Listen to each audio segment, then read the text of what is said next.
What is the true value of your personal brand? Even if you think you know a lot about personal branding, you will learn something new in this conversation with my guest, Monique Bryan, on this episode of the Speaking Your Brand podcast.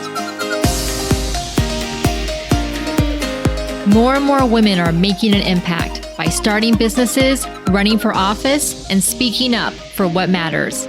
With my background as a TV political analyst, entrepreneur, and speaker, I interview and coach purpose-driven women to shape their brands, grow their companies, and become recognized as influencers in their field. This is Speaking Your Brand, your place to learn how to persuasively communicate your message to your audience. Hi there, and welcome to the Speaking Your Brand podcast. I'm your host, Carol Cox. We're continuing our podcast theme for this quarter on wealth with this episode on the true value of your personal brand. You've most likely heard about the importance of understanding your personal brand and how you're perceived by others. Your personal brand stays with you no matter if you change jobs, businesses, careers, or industries. The power of your personal brand is that you can shape it. My guest is Monique Bryan, who runs a successful personal brand consultancy that helps established professionals amplify their industry credibility and use their personal brand and visual online presence to become an in-demand business leader. Even if you think you know a lot about personal branding, you will learn something new in this conversation. I know I did. Monique and I talk about how she got started in the fashion business and the pivot she made, her philosophy of build it backwards when thinking about your personal brand, cultivating relationships, assets, and legacy, her advice about cleaning up your digital house. We also have a really great conversation about what happens when someone damages their own brand. And Monique shares publicly for the first time what she would love to do next with her business.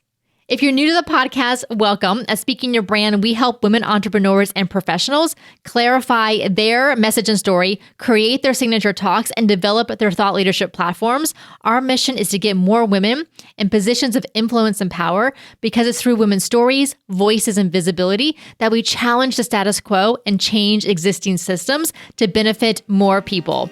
I'm so glad that you're here. Now, let's get on with the show. Welcome to the podcast, Monique. Thank you for having me, Carol. I cannot wait to dig in today with you all about the true value of a personal brand. I know that is your area of expertise. That is what lights you up, all about personal branding. And there's so much that we can do when we think about our personal brand, not only kind of in the day-to-day, but then also what is the end goal? Like, what do we want to do with ourselves as entrepreneurs, as speakers, as thought leaders, and how does our personal brand help us to achieve those goals? So before we dig in to all of this juicy stuff, and yes, I did use the word juicy on purpose, Monique, can you tell the listeners a bit more about yourself? Yes, I love it because it shows that whatever I'm doing in branding is seeping into all of the seams of everybody I touch, which is the goal. So I'm so happy to be here. You know, we both talked about something that I love so much, and that's just around building that brand, that staying power, you know, letting people know who we are, being unapologetic about who we are. So my background is in fashion design and fashion marketing. And it's so interesting. I went into branding later because when you're in fashion, you spend so much time on these little, I like to say superficial details. At the same time, the things we put on our body are our self-expression in the world. It's the things that people see first, have made a decision about, and they can make us feel like a complete and total rock star, right? So it's no mistake that I ended up going into personal branding, but I did work in production and product development. I got to travel the world and work in Asia and build relationships in other cultures that I wasn't familiar. So I learned how to really hone in on my communication skills, you know, which I think is numero uno, as you would know, as someone teaches speakers how to communicate from the stage, you know, so I really focused on building product. Then when I got tired of product, I was like, you know, we can always do it better than our boss. That's who I was. So I was like, you know what? I think I can do this better than my boss who's making millions and billions of dollars. Of course I can. I know it all. This is what you do when you're a young person.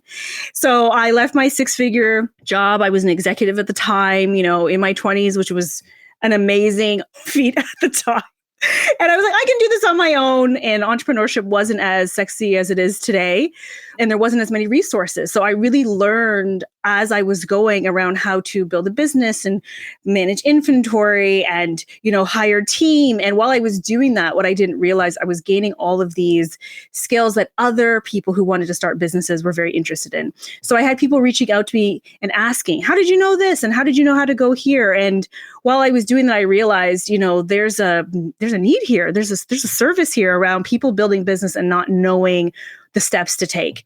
So I lost all my savings. I lost my mind. I think I was just like, I'm done. I'm going to go back to a regular job. And I'm just the worst employee. I shouldn't be working for people because it lasted like 5 minutes. Again, I was like, what is the point of all of this? I could be building something really great. And I ended up joining a startup company who was like, we're looking for people with an entrepreneurial spirit. And while I was doing that, I realized that wasn't it either. I like to say I'm a serial entrepreneur because I went and started another business. And this is the name of the game, right? Like we keep trying the things until the thing is found. And while I was in the midst of finding it, I was diagnosed with breast cancer at 35. And it shook my world, but also it moved me onto my path, right? So I didn't think it was possible for somebody who was so on her high horse about health that I could get breast cancer. No one in my world talked about it. It wasn't a thing. Like I was a healthy young woman doing what I considered all the right things. But because that happened, it made me really hone in on what am I really doing and what am I really waiting for? So I kind of all that perfectionism that I was trying to put into my life and my business before I came out with the thing, I wasn't sure if I wanted to, leap and grow my wings on the way down. Like I kind of wanted to know where am I going to be landing? And when this happened, I gave that up. And I started sharing online a lot about my journey and what was happening. And I think the filter just came off. And that actually attracted a lot of my people, I call them, right? Like the true fans who are like, I love how you shared your story. I'm going through something similar. I'm not, quote unquote, brave enough to share it so publicly. And there were entrepreneurs, there were moms, there were, people who wanted to go out and start something newly, but were afraid to do it. And I said, this is it. There's something here around all of these amazing women I'm meeting, but they're not able to share their story. Not only are they not able to share their story, even if they did, there's zero digital footprint out here for anyone to be like, who are you really? And I just know from my experience of being around, fashion individuals, and we're all judging books by its cover, that you have to have some kind of online footprint for people to believe anything you say anymore.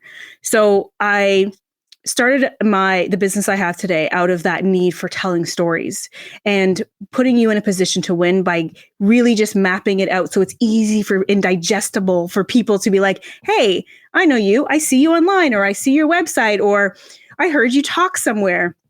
And the personal branding piece, really became a natural progression for me without me even knowing at the time what personal branding was. I just became obsessed with your reputation and how when you're good in one place in your life, and even if you change that job, you change that business, you can go on to build the next thing. And those people will follow you and love you and sing your praises if you did a good job the first time. So I was like, that power, that was everything to me because I like to change it up. I don't know where I'm going to be in 5 years, and none of us do. But I was like, if your personal brand can give you that kind of longevity, that is something I want to be in all day, every day. Monique, I'm glad that you mentioned this idea of longevity of a personal brand and that it can change with you, but there's also elements of it that stay the same because they're core to who you are as a person, no matter what you're doing in your career or the type of business that you're running. We talk a lot with potential clients and with listeners who are in corporate, so they have corporate jobs, and we encourage them so much to be building their personal brand while they're in corporate, because if they decide to change companies or leave that job and start a business, or stay in their job but have a speaking career, in addition to that, their personal brand is what they can take with them no matter where they go. 100%. And I love that when people realize even at their job that they are a brand, they become like the stars in the company. Like everybody wants to be on their team. All the executives want to promote you and work with you and go to lunch with you. People tap into you for all other types of opportunities and awards. So I love that you do that, and you point to that, because people think they have a job so they don't have a personal brand. They're just a face of the company, when all the companies before they ever hire you are looking you up. Okay, Monique, so before we get too far ahead of ourselves, because I have so many things I want us to talk about, how do you define a personal brand? I have stolen the definition from Jeff Bezos, who said, your personal brand is what people say about you when you're not in the room. And that resonated so much with me, because when people say to me, someone said your name in a room when you weren't even there, by someone you've probably never even met, that is so, like, that will put a smile on my face all day, because it means all the efforts we're putting in and we don't always see an immediate, return on, are working.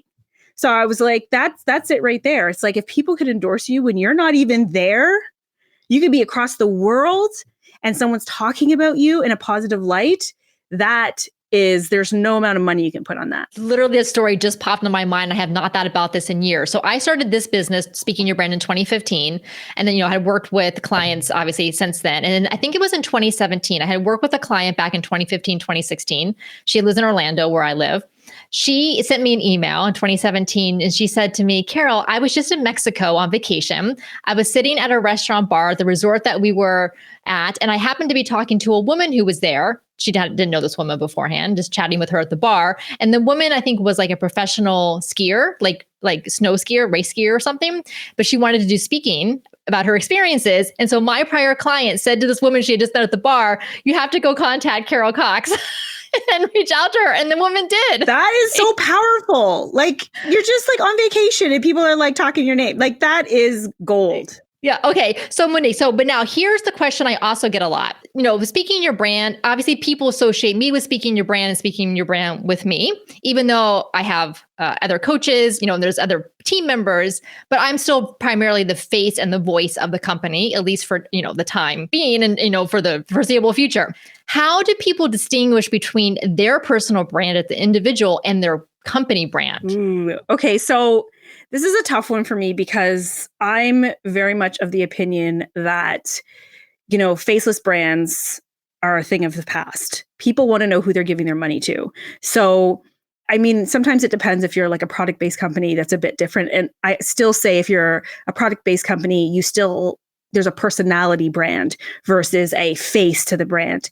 So even if you have other people on your team, especially when you expand and they know you, they hire you, I don't have it that, especially in the beginning, there is this big divide, right? Because people are going to want to look up who is running this ship, who's running the show over here. So you start off with your personal brand, and I feel like that helps elevate whatever brand you build next, but it always starts there, because a lot of the times people are coming to you for you or the person who's running it. And then when you establish a really good personal brand, you've got brand values in place, you've got an aesthetic in place, you've got a vibe and an energy and a personality in place that you now trickle down to everything inside of your company. So whenever anyone comes to your brand, even if they don't speak to you, they're getting the same experience as if they were. And that is the key. That is the goal, because then you can go and have multiple locations and multiple coaches who, no matter who they're interacting with, they know they're going to get a similar experience. So I don't know if that answers your question exactly, but I have a couple of clients who, like, I have some psychotherapist clients who are now building a practice, and they've got 500 therapists underneath them. And they're like, Monique, they really want me. And I said, I know they think they do, but there's things where we can trickle inside of your business where they feel like you're there, even though you are not there. But it's establishing those values so everybody on the team knows these are the standards. This is how we run the show. And every single person who comes in here is going to feel as if I'm sitting there with them. That's an excellent explanation, Monique. And again, back to the whole premise of this episode around the true value of your personal brand. So for those of you listening, if you are an entrepreneur, a business owner, and you are looking to grow your business, having a really well-established personal brand, not only that other people know that, but you are very solid in what you stand for, what your values are, then is going to be able to inform the rest of your team and company. Yeah, I like to have like a manifesto. Like have a manifesto that every single person who comes into your establishment now knows this is how we do things. And I find like, especially if you're, when you start to hire creatives and people to build like those visual components of your brand, a lot of the times, they get lost in the sauce because they don't actually know who you are. And you're expecting that person to create the brand for you, but you've got the DNA, but you have to have like the words associated with that DNA. So other people who come on can be like, oh, I know how to build this website for you because I'm looking through the lens of your values. I'm looking through the lens of your brand personality. So that's literally why I exist as a business. It's so important, Monique. And for all the website designers and graphic designers out there, they appreciate that so that they don't have to guess or just kind of pull stuff randomly. Oh my gosh, it's so much work for them. Give them a break. Totally. All right. So Monique, let's talk about building the personal brand. And I know that you start in the place where maybe most people wouldn't think to start. So when you think about building a personal brand, what do we do? I start with the end in mind. People are always asking me like, where do I start? Do I even have one? And I'm always like, first of all, everyone has one, whether you like it or not. People are discussing you and deciding who you are. So just put that to the side. But starting with the end in mind has you act differently, have different types of relationships, take different actions, say no to the right things and yes to the other things, because you know where you're actually trying to go. So there are clients who want to, they're big. I always start with the big vision and people are like, I see this 5-10 years down the line. I said, timeline isn't important. What's important to me is what's going to bring you the most joy. What's going to give you, what's going to speak to your soul? And if they say to me, well, I want to be a 3-time best-selling author. I want a TED Talk. I want one day to be sitting on that Oprah stage.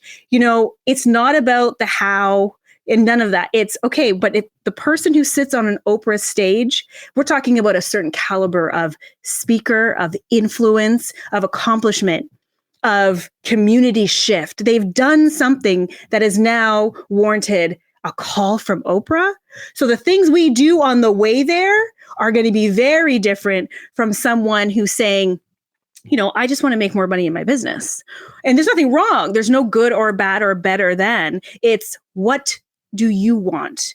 Because we operate different. We show up on social differently. We pick different social channels to show up on. How we speak is different. Maybe how the types of articles or white papers we may write are different. So I always start at the end. Where's your rock star end? And we build all those blocks from that way, from the end. Monique, what is your rock star end for yourself? Oh my goodness.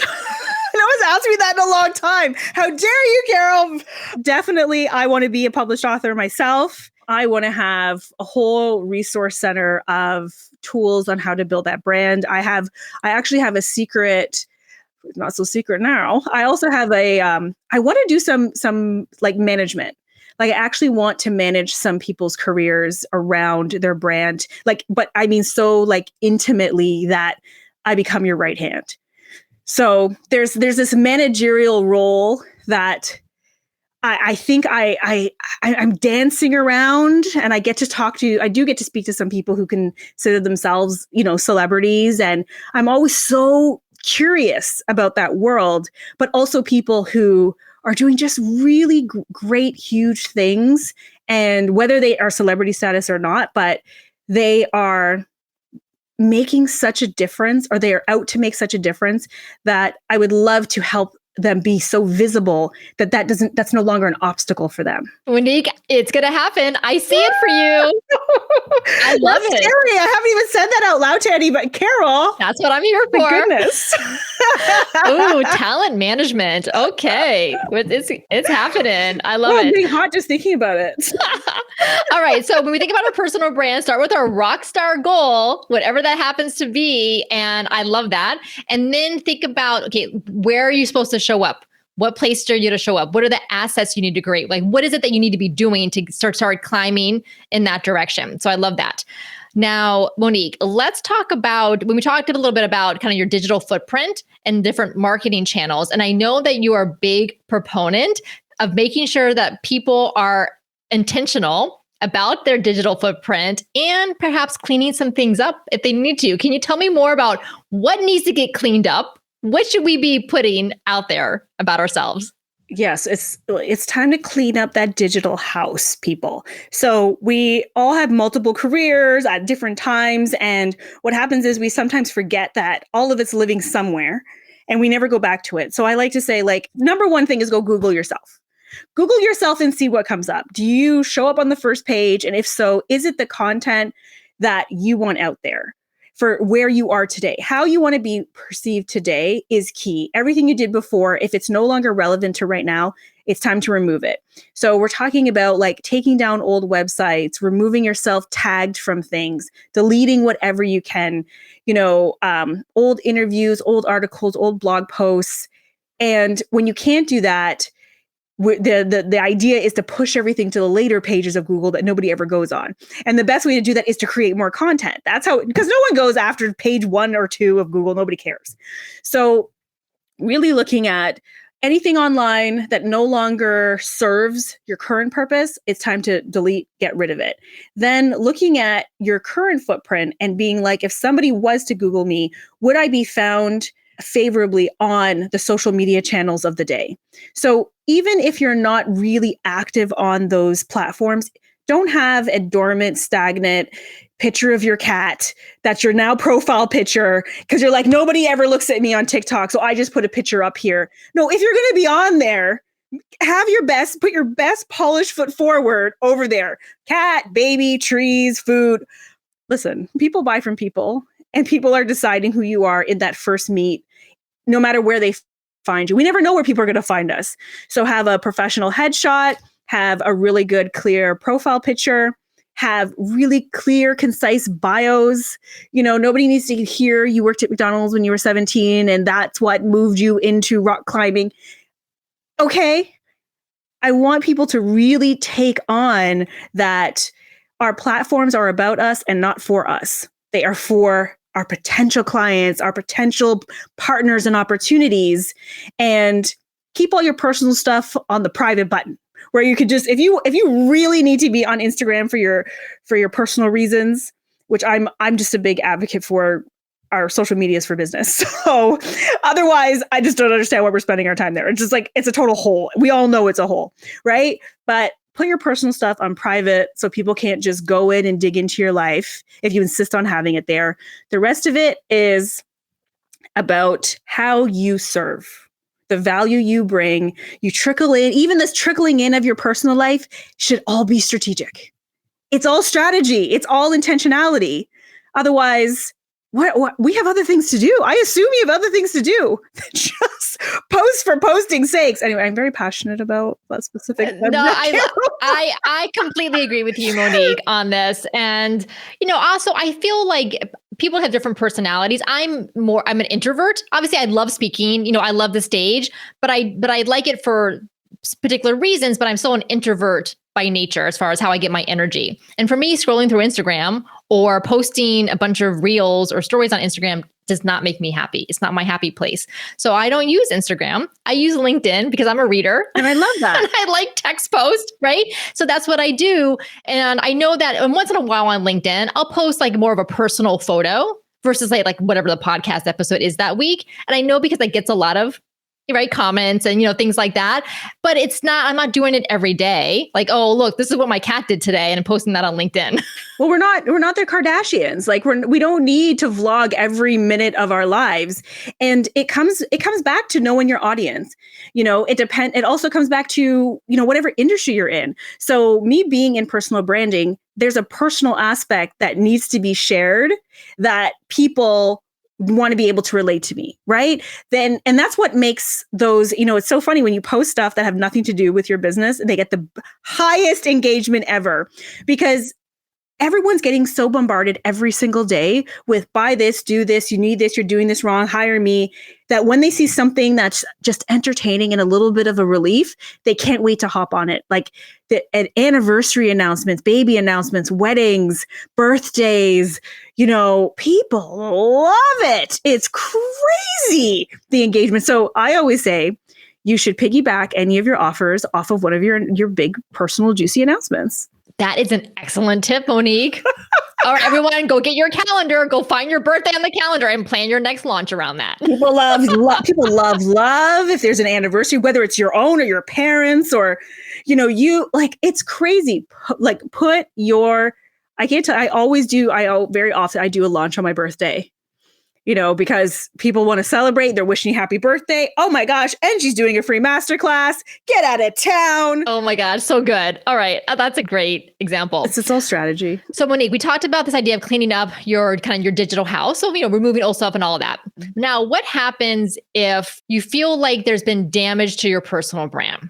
So I always tell clients that when you accept a speaking engagement from an event or a conference or a company or a podcast interview on someone else's podcast, your brand is now tied to their brand because you're going to show up on their conference website as a speaker, on that podcast as a guest. So do your due diligence. Number one, make sure that you want to be associated with that brand because you're going to be tied together. So say something happens where maybe there's some type of let's call it collateral damage to your personal brand. So kind of on the outskirts, it's not directly at you, but kind of maybe a type of association. What do you do with that case? But then let's talk about the next case, which is what if something happens where you feel like your personal brand has been damaged by something that you did? So those are my two cases. Oh my goodness. And it's such a great question because it's one of people's biggest fear and why they don't come out as themselves because they're so afraid to make a mistake publicly. What I've come to realize is people are very forgiving when you are honest and admit your wrongdoings. It's it's the defending of the thing you did, which pisses people off, right? Everyone wants, they want to be I'm right. I'm right. You were wrong and I was right. Someone has to be wrong and someone has to be right in the scenario. And they need to be the one that's right. So if you've done something and it's something that it does not speak to your values, you made a mistake. Own the mistake. Own the mistake, address the mistake, acknowledge maybe what happened, run it down, but don't try and defend it too much because you're not going to win that one, especially with people online, because people are very brave behind the texts and the comments, and you may never see their face, and in person they might be the most docile person, but in a comment feed they are vicious. Don't blame anyone else, like your PR team made a mistake. That's the best one, right? I just did what my PR team told me to do. Somebody else was writing it for me. At the end of the day, if you are the CEO of your business and your brand, you should have read that bad boy and known to tell your team what's going on, not for them to tell you what's going on. So that happened quite a bit over the last few years where people were just blaming the PR team. Come on. Or doubling down on your mistakes. Don't do that. Own it, apologize, and do better. And tell people how you plan to do better. And people will respect that. I find there's people who definitely can walk back what they've done as long as it's not too bad. No, I mean, really. You're talking about mistakes, not total implosions of things. Correct. Or things that are clearly just not clearly demonstrate that person's values run deep, and those values are ones that you don't want to be associated with. Yeah, those are the gotchas. I call those the gotchas. You actually got caught. You're not sorry. You got caught in the thing. That good luck with that, because I don't know how you coming back from that. I would say go double down then on the communities that actually support the thought process. Yes. Rest of it, just let it go. And sometimes they do that. So what example popped to mind, Monique, is Rachel Hollis, the kind of, right, I don't know what I would call her. I call her the double down queen. Yes. So do you want to tell the story of what happened with her? No, I can't. I kind of like blocked it out a little bit because I was like, why are you doubling down on your ignorance? Just admit. And the thing is, she's doubling down because that is how deeply rooted her belief system went. So she said a couple of things, though. There were a few different things. So I don't know if you want to tell what it is, but I was just like, I don't know how you can. I can't read any of your books now. I can't recommend you because you literally are saying you don't want to be like everybody else. All the people, she basically put down every single person who's been supporting her and made her the Richie Rich that she is. Anyways, now I'm all hot again. Yeah, it was classic case study of what not to do. And so this is what I remember. Again, I didn't follow it closely, but I saw the headlines. So apparently on Instagram, I don't know if it was last year or the year before, she did some post or story about how she called out her house cleaner for cleaning the toilets. It was totally like not relevant to anything. There was no need to mention this, but it wasn't like gratitude that there's someone who has the role as a housekeeper. It was more like, I'm rich, so this is what I get to have as a housekeeper who cleans my toilets. Well, it was very obnoxious to begin with. So then people called her out on it, very understandably so. And then to your point, Monique, she didn't apologize and say, oh, well, I totally should not have said it that way, but whatever. She doubled down on it. Well, I do have a lot of money. And this is, what, and then it just added more fuel to the fire to that. And to your point, obviously that belief system runs pretty deep. Yeah. And it was this, she had built a career saying, I'm just like you. Look what I've done. I'm just like you. And if I can do it, you can do it too. Then when someone called her out on that and she was like, I thought you were one of, she was like, I don't want to be like everybody else. How could I have all of this and be like anybody else? No, I want to be better than. I want to be at the top. And everyone just lost. They were like, oh, we've spent money at your conferences, your books. We've followed your podcast and you are better than us. Is that the case? Okay. People get real angry when they're duped like that for years with your products sitting on their shelves, where they've co-signed you in other rooms. Like that's the stuff you can't come back from because now you've made them look stupid and nobody wants to look stupid. Now I'm all amped. Amped, Carol. Oh, I know. Well, and so for those of you listening, this is the thing, like, I know, because I know you, I many of you listening are our clients. We've worked with you. I hear from you. You are good people. Like you're value driven, you're purpose driven. You want to do good in the world. And that's why we need you out there even more so to lend your voice and your message and your story, because there are lots of people out there doing it. And a lot of people they have kind of like the gumption, but we need to like drown out those voices and have our voices out there instead. Yeah, because the loudest person shouldn't be the one who, I should say, gets it all. You know what I mean? Like, it's not about being the loudest. I really love that. Just like, we need everyone's voice because you have something unique to bring to the table. And if not you, who? It's never going to be heard. So the loudest is just going to get all of the fans, or not even just that, but they're going to be the ones who, that's the message that's going to be left. And that may not be the message that needs to be out here in the world.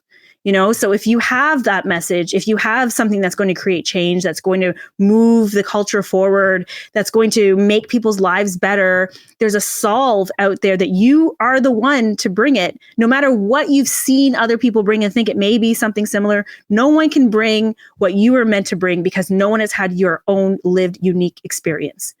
It's not possible. Only that person who's meant to hear your voice will only hear your voice. That's how it was designed. That's why I love it so much. And Monique, I know because we've chatted prior to this interview that you had a speaking engagement you did a few years ago where you shared a very personal story. Can you want to tell us a little bit about that and why you decided to share it? Yes, I was speaking in Newport Beach, California. It was a conference, probably about 500 women. And I was sharing the story. It was all about building your community, building your squad of people who can support you. And I was talking about the squad that I built around me when I was going through my cancer journey. And I was rehearsing the talk beforehand. Like, I didn't have this talk finished. I had like probably a month and a half to prepare. I finished this talk probably 48 to 24 hours before I got on a plane, because every time I would recite it to my best, closest friends who knew me and some who were going to be there, they were like, yeah, it's really good.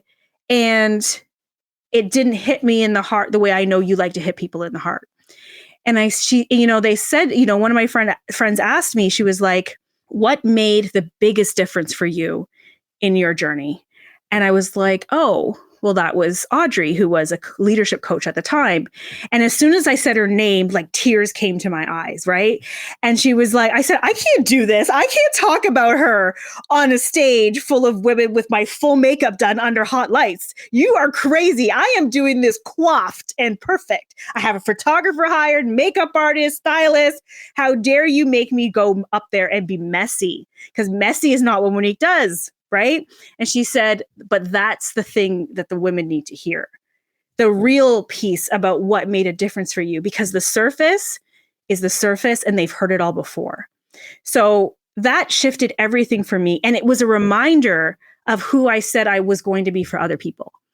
I'm saying your vulnerable pieces, some of those pieces, and I say, I'm a big believer to not share anything you're not healed from, because that's a whole nother ball of worms. But this was something that had happened. I was so grateful to this person. She's still in my life today. And it was one of my most vulnerable times, but it was also one of my biggest lessons, and I was at one of the darkest parts in my journey. And when I had called this person in the middle of the night and really having this defeatist, like I'm just done attitude, she didn't say what all the other people were saying when they say talk to cancer patients. It's going to be fine. Think positive. You can do it. And there's nothing wrong with that. You don't know what to say to someone with had cancer. Trust me. You really don't have, there's no rule book on it. But what she did say was, Monique, I know this is going to be hard. This may be the hardest thing you ever do. And I promise you, when it is done, you will go on to live a juicy, delicious life. And she said it with so much conviction that it's like snapped me out of this hole. I was like, what are you even talking about? How do you even talk like that? I'm telling you, I have no hair, no eyebrows, and no will to live. And you're talking about this juicy, delicious life. And I felt it in my bones when she said it. And that's where juicy came to be inside of my brand, because it became my compass. It became is this juicy enough for me to keep going? Is this juicy enough for me to be pursuing? If I'm not feeling the juice, what am I really doing? Because Monique, you know what it's like to not be there. Life is short. Not your next healthy day is not promised. How dare you do something less than? And that's what I shared on stage. And I cried. I was like, I kept it more or less together, thank God. But I look back and I'm like, that is the piece that people talk to me about. I don't know if they even remember the rest of it. Right. And I was like, that's what I want people to tap into when they think about making a difference. Your personal brand can be so many things on so many levels. I don't believe it's you wearing a mask. I do believe it's you curating your reputation out here online. I do think there's lots of pieces you can share and still keep very private. But for those who are looking to make a difference in people's lives, in order to do that, I believe there are pieces of yourself that you show kind of a brave place that they haven't gone to yet, that they're like, if she can do it, I can do it. So well said, Monique. Even just you describing a little bit about that, the friendship that you had with Audrey and what she did for you, and then where Juicy came from, like I felt that just as you were describing that. And she's such a phenomenal person. I always want, and I think for myself, like I want to be that for somebody else, like to have that kind of impact, like that never leaves a person. Imagine never leaving a person because they always remember that thing you did or that thing you said. That for me is personal brand. Like that is legacy worthy personal branding. Legacy. I gotta rename my whole company now. Well, and the word brand, right, comes from, if you think about branding a cow, right? I don't like that, right? I don't like to think about herding the cow, but if we think about what a brand is, it's permanent. and you are leaving something. It's like your idea of like leaving a piece of you with someone that they remember. Oh, that is very visual and perfect for me, for everyone to remember. Yes, it's permanent. It can't be erased. Oh, so good. All right, Monique. Well, speaking of Juicy, can you let everyone know a bit more about your podcast and where they can connect with you? Yes, the Juicy CEO podcast. We drop a new episode every Wednesday.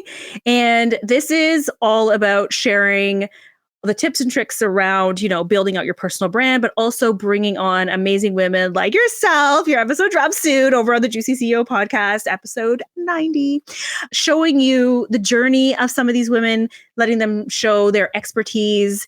But what did it take for them to, what was the building blocks like? Showing everyone that I always say, juicy brands are made, not born. They take time, they take some pivoting, they take some maneuvering. And I feel it's important to share that with everybody, to be like, no matter where you're at right now, you're not your circumstance.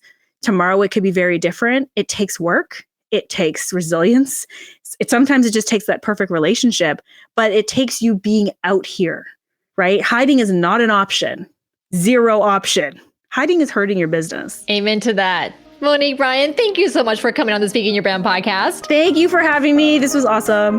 Wasn't that a great conversation? Thank you again to Monique for coming on the podcast. Speaking of personal branding, if you haven't yet taken our speaker archetype quiz to identify what kind of speaker you are, you're definitely going to want to do this. It's entirely free and just takes a few minutes to answer the 10 multiple choice questions. You can do that at speakingyourbrand.com/quiz. Again, that's speakingyourbrand.com/quiz. Until next time, thanks for listening.